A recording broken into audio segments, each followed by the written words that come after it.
Want to go back to the phone lines now? We'll talk to Greg. He's listening in Kansas City, Missouri, CCV. Hi, Greg.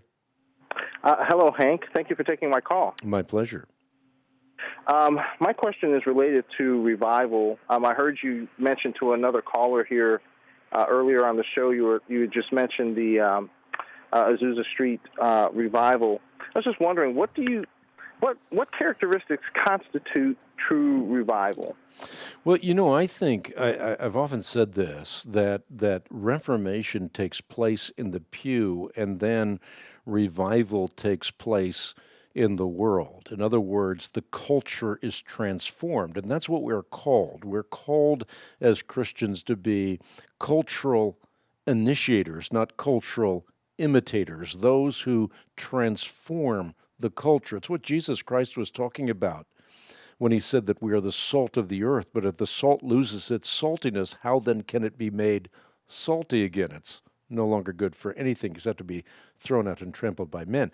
And Jesus also used the metaphor of a lamp. We are the light of the world.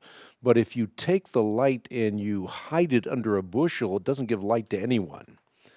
So we are called to let our light shine so that the world might see Jesus Christ and be attracted or drawn to Jesus Christ. Paul uses the metaphor of being an ambassador for Jesus Christ, as though God is making his will and his way plain through us.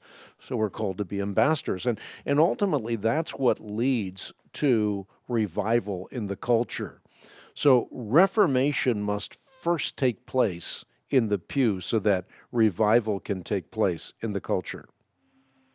So it's the church being more reflective of who Jesus Christ is first, and then reflecting that out in how they live in the world around them. Yeah, exactly, which is to say that we are called as those who are apprentices, as it were, of Jesus Christ. So we imitate Jesus Christ. And Paul says that overtly. He says, be an imitator of Jesus Christ, just as I am an imitator of Jesus Christ. So Paul imitates what Jesus Christ modeled during his earthly sojourn, so that, as a result of that, he was partaking of life, and as a result of partaking of life, people looked at him and said, I want to be like Paul, because Paul is an imitator of Christ.